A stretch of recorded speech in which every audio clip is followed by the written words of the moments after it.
안녕하세요. 글링크 미디어의 이기열입니다. 저는 오늘 구글 광고의 바탕이라고 할 수 있는 구글 애즈 플랫폼과 구글 디스플레이 광고에 대해서 말씀을 드려 보도록 하겠습니다.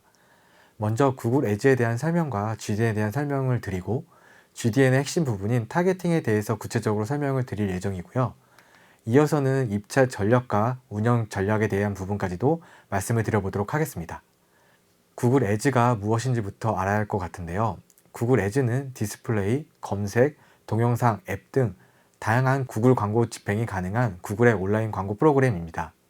누구나 제약 없이 운영할 수 있는 장점이 있어 광고주, 대행사 등 누구나 조건 없이 이용이 가능하며 스스로 세팅하고 운영하는 방식의 셀프 서브로 운영되는 특징이 있습니다.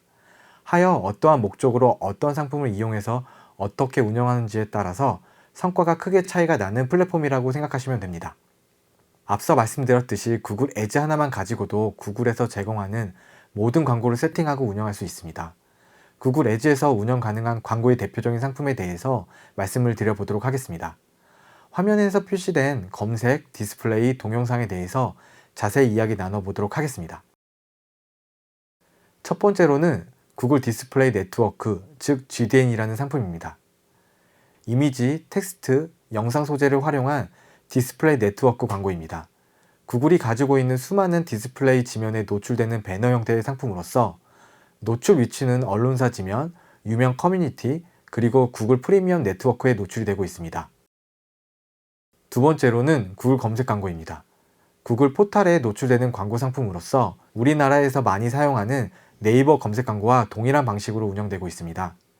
네이버 검색 광고는 포탈인 네이버와 네이버가 가지고 있는 네트워크 지면의 광고가 나가고 구글의 검색 광고는 구글 포탈과 구글이 가지고 있는 검색 네트워크 지면에 노출이 된다고 보시면 되는데요.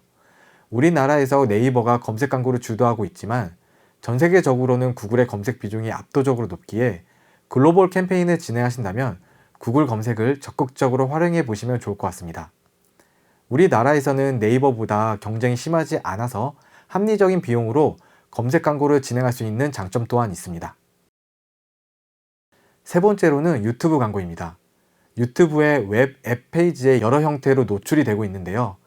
동영상 소재를 가지고 있고 해당 영상을 적극적으로 사용해서 광고를 하고 싶은 상황이라면 유튜브 광고를 필수적으로 이용하시길 추천드립니다. 동영상 광고가 브랜딩이라는 인식이 강하지만 최근에는 퍼포먼스에서도 좋은 성과를 보여주고 있어 목적에 맞는 상품을 이용해 진행을 하신다면 브랜딩과 퍼포먼스 모두 가져가는 효율적인 광고 솔루션이 될 거라고 생각합니다. 간단하게 구글 애즈를 통해서 운영이 가능한 구글 상품에 대해서 이야기 나눠보았고 이어서 구글 애즈의 캠페인 구조에 대해서 이야기 나눠보도록 하겠습니다.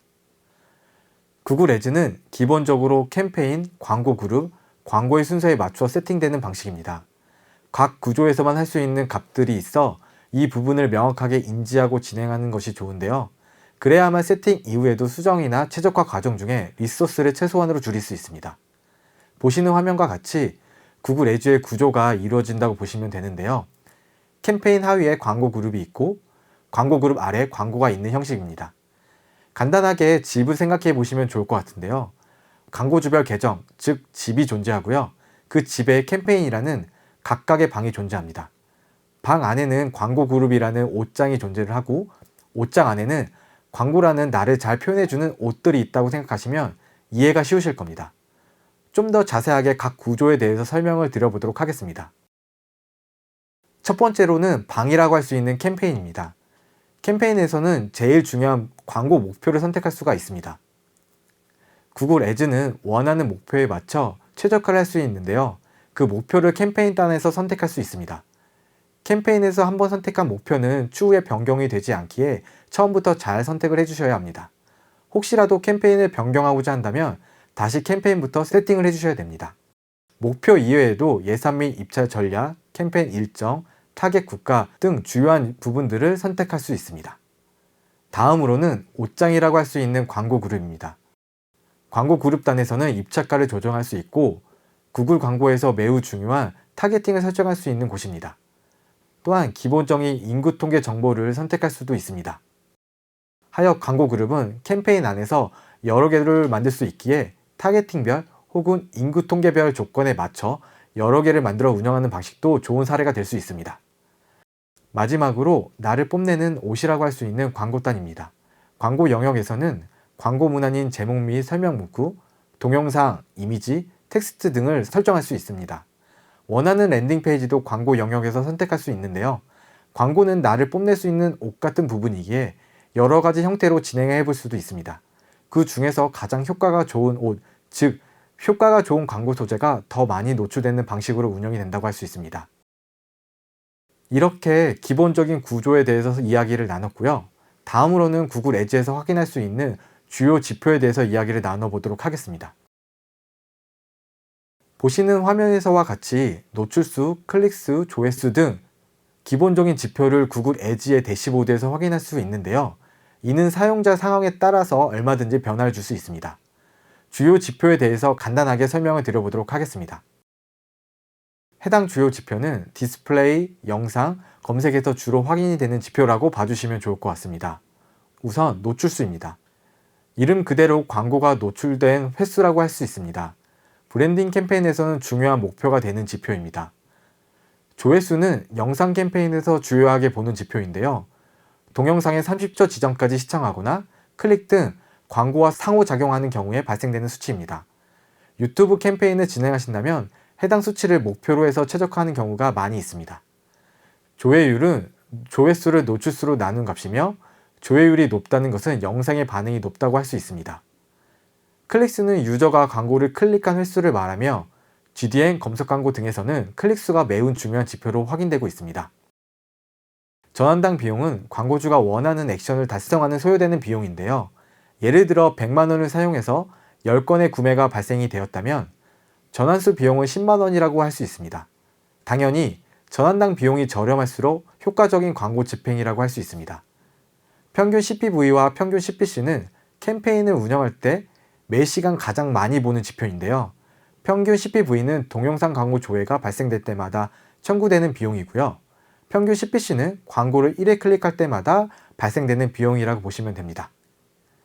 해당 지표를 보면서 입찰가를 높이거나 낮추거나 하면서 실제 운영을 하고 있습니다. 평균 CPM은 1000회 광고 노출당 소요되는 비용을 말하는데요. CPM이 낮을수록 비용 대비 노출수가 많다는 거고요. CPM이 높으면 노출수가 적다는 의미로 봐주시면 됩니다. 참고로 VTR, CTR이 높으면 상대적으로 CPM 비용도 높아지는데요. VTR, CTR이 높다는 건 유저의 반응이 좋다는 의미로도 볼 수 있습니다. 유저의 반응이 좋아서 VTR, CTR이 높으면 조회수 및 클릭수가 많아지기에 유입 측면에서는 좋은 성과지만 노출수가 줄어들어서 브랜딩 측면에서는 안 좋은 성과라고 보는 경향도 있습니다.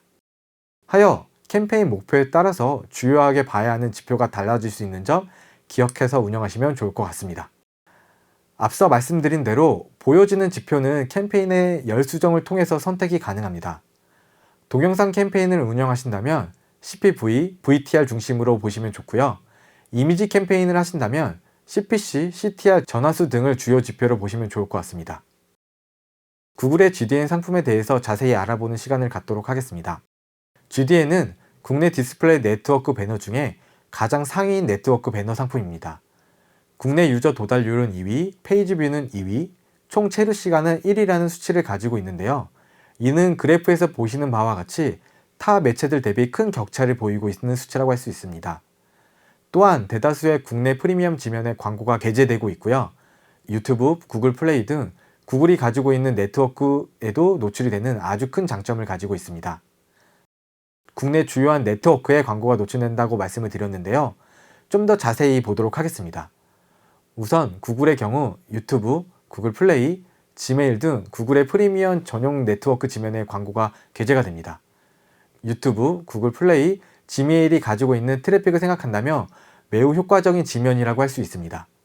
또한 주요한 대부분의 언론사 지면에도 광고가 노출이 가능한데요. 온라인 신문협회에 등록된 21개의 언론사와 네이버의 주요 언론사의 90% 이상의 도달이 가능하다고 합니다.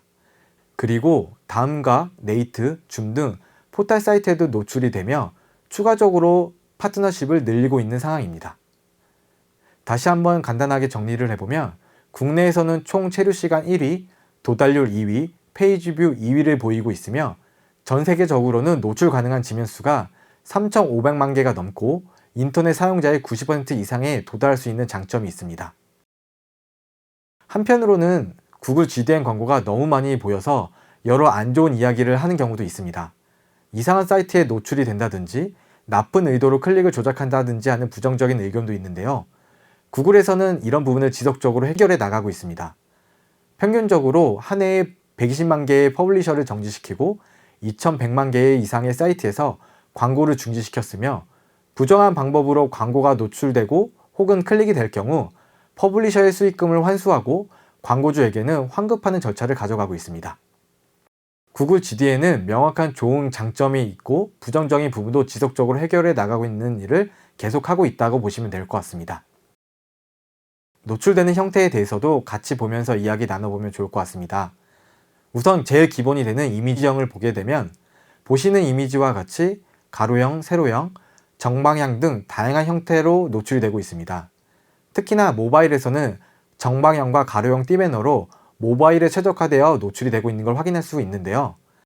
다음과 같은 배너 사이즈를 활용해서 구글 GDN을 이용할 수 있습니다. 여기서 팁을 드리자면, 여기 보이시는 HD 형태로 이미지를 만드신다면 다양한 게재 지면에 자동으로 리사이징 되어 나갈 수가 있는데요. 해서 가능하시다면 HD 형태로 등록하시는 것을 추천드립니다. 두 번째로는 반응형 광고입니다. 이미지형과 다소 다르게 보이는데요. 완성된 이미지를 사용하는 방식이 아니고요. 대표 이미지나 로고 그리고 텍스트를 조합하여 나가는 형태입니다. 일반 이미지와 달리 너무 광고스럽지 않아서 클릭률 면에서 좋은 성과를 보이기도 하고 있습니다. 이미지 제작에 어려움이 있는 분들이 쉽게 다양한 형태의 소재를 만들어 사용할 수 있는 장점이 있습니다. 보시는 이미지와 같이 기본 에셋은 동일하지만 노출되는 이미지가 다른 것을 확인할 수가 있습니다. GDN에서 반응형 배너 사이즈를 만들기 위해서는 광고 이미지, 로고 이미지, 그리고 텍스트가 필요합니다. 앞서 말씀드린 대로 최소한의 에셋을 등록하면 광고 지면에 맞춰서 각 에셋이 조합된 형태로 광고가 노출된다고 보시면 됩니다. 다음으로는 GDN 광고의 노출 원리에 대해서 말씀을 드려보도록 하겠습니다. 광고 게재 순위는 최대 입찰가에 품질 평가 지수가 곱해져 결정을 하고 있습니다.